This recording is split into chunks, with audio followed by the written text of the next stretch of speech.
आपले आई वडील, आजी आजोबा, मावशी, आत्या, मामा या सर्व मंडळींनी खाल्लेला एक पदार्थ म्हणजे वरई किंवा भगर, ज्याला हल्ली मिलेट असं म्हणतात.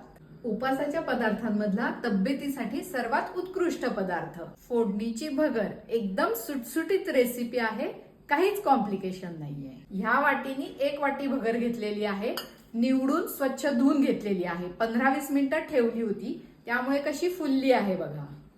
हिरवी मिरची, बटाटा, दाण्याचं कूट, जिरं, कोथिंबीर आणि घरचं साजूक तूप. जिरं मस्ट आहे आणि कोथिंबीर तुमच्याकडे जर चालत असेल तर घ्या, आमच्याकडे चालते. साजूक तूप. तूप तापलं की जिरं टाकायचं. जिऱ्याचा अतिशय सुंदर फ्लेवर येतो.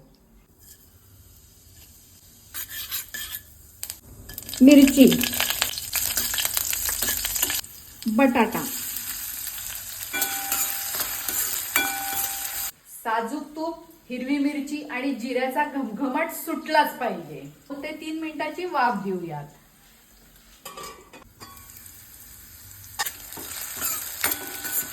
धुवून ठेवलेली वरई या फोडणीमध्ये घालून परतून घ्यायची.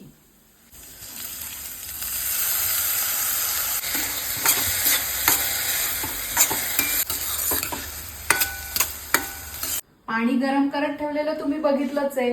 हे गरम पाणी घातल्यामुळे वरई पटकन शिजते. 1 वाटी वरई घेतली, 3 वाट्या पाणी घालायचंय.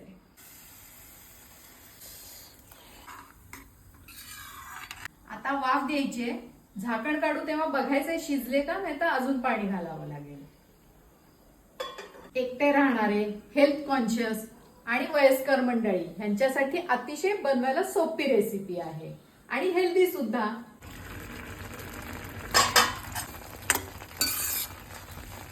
अजून शिजायला हवंय, थोडंसं पाणी घालू.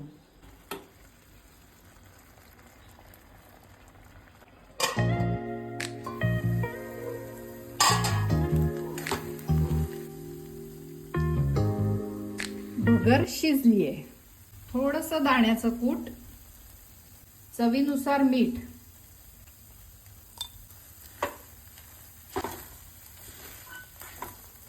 उपासाला तुमच्याकडे चालत असेल तर कोथिंबीर, आमच्याकडे चालते, आम्ही घालतोच. गॅस बंद करायचा आणि 5 मिनिटं झाकण ठेवायचं.